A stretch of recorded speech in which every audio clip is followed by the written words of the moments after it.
from the confusion I felt caused by the abuse, lead to me being rebellious and misbehaving, basically having a shallow perspective about life.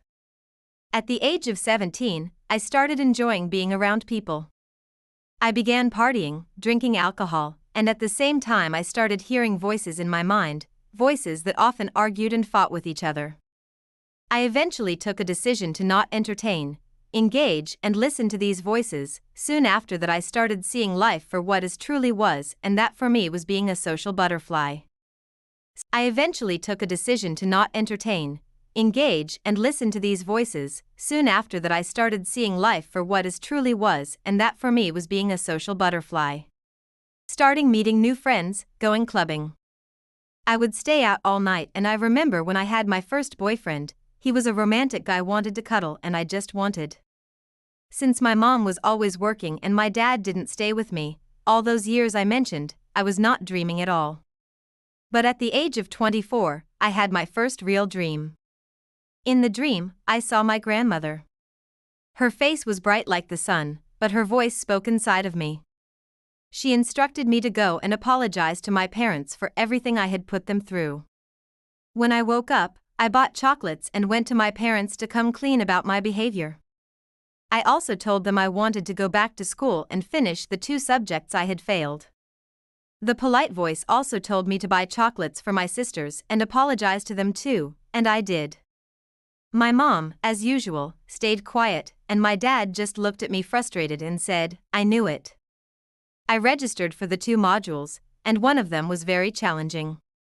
One day I saw a young man who knew my father. He asked how I was doing. I told him, "I'm not okay," and explained the assignment I was struggling with. He didn't mind helping, and we agreed to meet the next day at 10 a.m. When I arrived the next day, the atmosphere was lively, kids running around, his sisters cleaning, and the young man walking in and out. He asked me to wait. While I was waiting, his older sister arrived, dressed for a traditional event. Her phone rang, and as she answered, she kept saying, "Abo. Hama." Her sisters asked what was wrong, and she explained that someone on the phone was talking about a girl who used to be crazy, always drinking and distracted, but now that same girl was married, sober, and had completely changed her life around. While she was talking, the polite voice spoke again and said, "They are talking about you." I replied to the voice, "That's not me." The young man returned cheerfully and asked, "How's your family doing? How's your dad?" That question triggered something deep inside me. I broke down immediately. He asked, "Did I say something wrong?" I told him, "Nobody has ever asked me that before." He could sense how overwhelmed I was. He quickly said he knew someone who could help me with my family issues. He spoke to his sister, and she came back with 2 books, The Secret and The Power of Positive Thinking. She said, "You can fix whatever is happening with your family. You still have a chance. I'm giving you an assignment, write 5 things you like and dislike. Come back and see what you discover."